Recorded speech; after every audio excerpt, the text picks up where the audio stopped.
मुझे बिल्कुल भी नहीं पता तुम कहाँ पे हो, कहाँ बैठे हो, क्या कर रहे हो, पर मैं तुम्हें सबसे बड़ी एडवाइस देने वाला हूँ कि इंसानों पे भरोसा करना बिल्कुल छोड़ दो भाई। उनको 1% भी भरोसा नहीं करना तुम्हें, क्योंकि इतनी ख़राब ये मतलब बहुत बेकार मंजर आ चुका है, बहुत बेकार टाइम आ चुका है कि यहाँ पे किसी पे भी भरोसा नहीं कर जा सकता। अब देखो मैं तुम्हें पर्सनल एक्सपीरियंस देता हूँ। अभी क्या हुआ, वेडनेसडे को यानी 2 दिन पहले 24 जून को क्या हुआ, मेरी मम्मी का एक एक्सीडेंट हो गया, जिसके अंदर क्या होता है कि मेरी मम्मी जा रही थी अपने काम पर, क्योंकि मेरी मम्मी ब्यूटिशियन का काम करती है, तो उनके पास काफ़ी सारा सामान था जो कि वैक्सिंग का सामान था और फेशियल किट थी और काफ़ी सारी चीज़ें थी। मेरी मम्मी एक्टिवा ही चलाती हैं, उनके पास एक्टिवा 4G है। और जैसे ही मेरे घर से 3-4 किलोमीटर दूर वो गई और जब उनकी स्लो स्पीड थी, उनकी कोई भी गलती नहीं थी, एक बाइक वाले ने उनको टक्कर मार दी और मम्मी ने बाइक वालों को गिरते ही, मेरी मम्मी एक साइड को गिरी, मेरी मम्मी का राइट शोल्डर और राइट पैर पूरी तरह घसीटता हुआ गया है। मेरी मम्मी की एक्टिवा पूरी घसीटती हुई गई है और उनको काफ़ी गहरी चोटें आई हैं। उनके शोल्डर बिल्कुल भी नहीं चल रहा है, उनका हाथ बिल्कुल भी नहीं उठ रहा है, उनका जो पैर है वो एक पैर से बिल्कुल भी नहीं चल पा रही है। उनको इतनी दिक्कत हो चुकी है कि उनको डे टू डे टास्क यानी वॉशरूम करने में भी दिक्कत हो रही है। और भाई उनका पैर पूरी तरह छिल चुका है। जैसे मेरा एक्सीडेंट हुआ था वैसे ही उनका भी मतलब बहुत ज़्यादा टाइम लग सकता है उनको ठीक होने में भी, मतलब 1 से 2 मंथ। और सबसे बड़ी बात, जब भी मेरी मम्मी का एक्सीडेंट हुआ तो मेरी मम्मी ने, जिसने बाइक से एक्सीडेंट किया था, मेरी मम्मी ने उसको बोला कि यार आपने क्यों मारा मेरे को, आप देख के नहीं चला सकते, आप इतनी जल्दी में क्यों थे। तो उसने बोला कि मैंने नहीं मारा आंटी, पीछे से ना एक गड्डी वाले ने मुझे टक्कर मार दी। जबकि ऐसा कुछ भी नहीं था, उस बंदे ने अपने आप को कट मारने के चक्कर में, जल्दबाजी के चक्कर में मेरी मम्मी को टक्कर मार दी।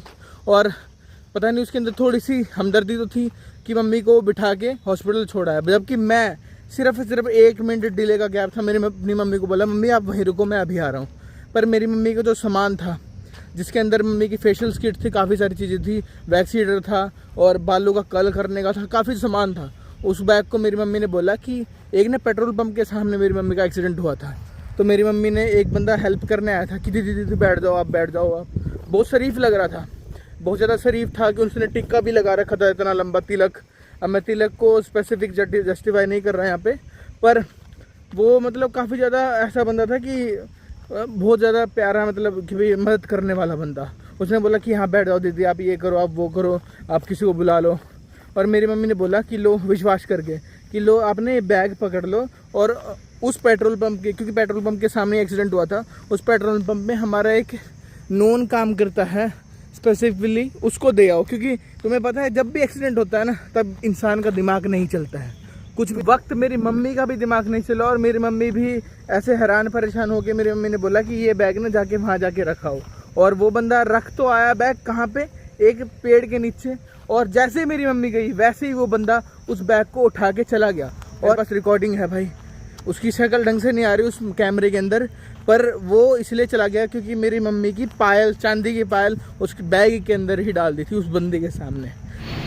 इस क्लिप में साफ दिख रहा है कि ये बंदा बैग लेके आता है यहाँ पे, और देखो ये बैग ले गया और यहाँ पे छोड़ देगा, और जैसे ही छोड़ेगा, क्योंकि उसको पता है ये ऐसी जगह जहाँ से मैं चोरी कर सकता हूँ, और यहाँ से छोड़ के चला गया। तो ये क्लिप थोड़ी कटी हुई दिख रही है तुम्हें, और ये ऐसे छोड़ के चला गया, देखो चला गया। अब ये एक मालिक पहले छोड़ के गया, वो चले गए हैं, फिर वापस आए, उनके सामने रख दिया बैग में, देखो भाई इतनी खराब भाई, बहुत मेरे को बुरा लग रहा है बोलते हुए भी ना, अच्छा नहीं लग रहा है बिल्कुल भी कि इतनी खराब जनरेशन आ गई है, इतने खराब लोग आ गए हैं कि भाई मदद करने के नाम पे भाई किसी का फ़ायदा उठाना। एक बंदे का वैसे ही हाथ टूटा है, पैर टूटा है, और ऊपर से तुम उसकी चीज़ें भी चुरा के ले जा रहे हो। अभी क्या हुआ, अभी मैं यहाँ पे आ रहा था यहीं पे वीडियो बनाने, तो एक मैं आइसक्रीम खाने गया, तो तुमने देखा होगा मेरी शक्ल भाई बुरी तरह पागल हो गई है टेंशन ले लेके घर वालों की, पर कोई बात नहीं। देखो भाई, तो ऐसे ही बेचारा एक बंदा परेशान सा लग रहा था। मैंने कहा क्या हुआ भाई, क्योंकि अरे भाई यार एक नंबर डायल कर दे, आइसक्रीम वाला था स्पेसिफिकली वो, तो उसने बोला कि यार एक नंबर डायल कर दे। मैंने बोला हाँ बोलो। वो कह रही है ना स्विच ऑफ आ रहा है फ़ोन, क्योंकि मेरा फ़ोन था ये और ये चोरी हो गया। मैंने कहा कैसे हुआ, वो कह रहा यार मैं लंगर खाने बैठा था क्योंकि भूख लग रही थी बहुत ज़्यादा, और जैसे ही मैं लंगर लेने गया मैंने देखा, मैं अपने पास में, क्योंकि गर्मी बहुत थी तो मैं ऐसे छाए में बैठ के लंगर खा रहा था, तो कोई मेरा फ़ोन 18,000 का रियलमी का फ़ोन था वो उठा के ले गया। भाई कैसे लोग हो गए, सच बताऊं चोरी, मैंने कभी नहीं सोचा कि मैं कोई चीज़ चोरी करूं। मेरे मन में यही आता है कि मेरी मेहनत की कमाई होगी, जो भी होगी, मेरे चाहे सड़क पे पड़ी होगी लावारिस, में कुछ नहीं उठाता। पर लोग भाई इतने ख़राब हो गए, सच बता रहा मैं, इतनी गरीबी मेरे देश में है, मुझे अपने देश से नफरत हो गई है कसम से। मुझे नहीं पता कि ये स्पेसिफिकली मेरे देश में ही ऐसा हो रहा है कि किसी की कमजोरी का फ़ायदा, स्कैमर सबसे ज़्यादा हमारे इंडिया में है। मतलब बुरा हाल है भाई, मुझे बहुत दुख हो रहा है कसम से। क्योंकि अब भाई सबसे बड़ी बात कि खुद पे सबसे ज़्यादा ध्यान रखा जा सकता है। हम अब स्कैमर से बचेंगे, क्योंकि इंडिया में बहुत स्कैमर है, हद तेज लोग हैं कि भाई जो स्कैम करने के लिए रेडी हैं कि मैं तुम्हें स्कैम करूँगा भाई, मैं तुम्हें स्कैम करूँगा। हर कोई बंदा आके खड़ा हो जाता है कि भाई इंडिया का इंडियन ही काट रहा है। सच बताओ तुम्हें, ऐसा हो रहा है भाई, ऐसे क्लिप्स वायरल आ रही हैं, कैसे बंदे सब पे स्कैम कर रहे हैं। तो भाई अपनी जान बचाओ, इस देश से चले जाओ। मैं सच बता रहा हूँ भाई, अगर तुम्हें इस देश से बहुत ज़्यादा प्यार है ना, या तो घर में बैठो, या तो, क्योंकि अगर तुम बाहर निकलोगे तुम्हारा एक्सीडेंट हो जाएगा, कुछ गलती से वारदात होगी, तुम्हारे से चोरी चक्के हो जाएंगे, कुछ होगी और वर्स्ट कंडीशन हो तुम्हारी तो भाई तुम्हारे से लूटपाट हो जाएगी, कुछ और वर्स्ट होगी। अगर तुम लड़की हो तुम्हारे साथ छेड़खानी होगी, तुम्हारा रेप, कैसी चीज़ें होंगी भाई।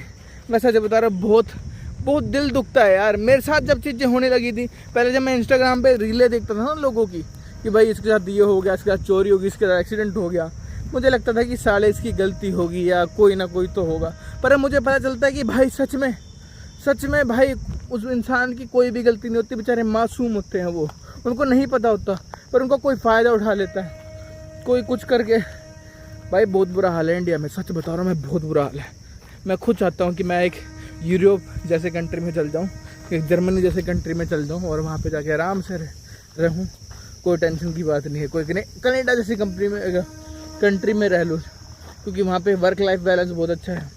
वहाँ पे बंदा आराम से चैन से काम करके रह सकता है। तो भाई बहुत मुश्किल है इंडिया में रहना, मैं सच बता रहा हूँ। जो तेज है ना बहुत ज़्यादा, उसका भी चूतिया कट जाता है यहाँ पे भाई। इतने मदर चोद बंदे हैं, मैं सच बता रहा हूँ, गालियाँ दे रहा हूँ मैं इनको। यार मेरी मम्मी का क्या सामान था यार, एक चांदी की पंजेब थी, मेरी मम्मी को वो चीज़ें दोबारा खरीदनी पड़ेगी। 5-6 हज़ार रुपये यार एक बंदे के लिए, एक बंदे का पैसे ही लॉस हो गया। अब 2 महीने तक वो काम नहीं करेगा, और ऊपर से वो सामान, बैग, उसमें कितना कुछ था यार, वो चला गया।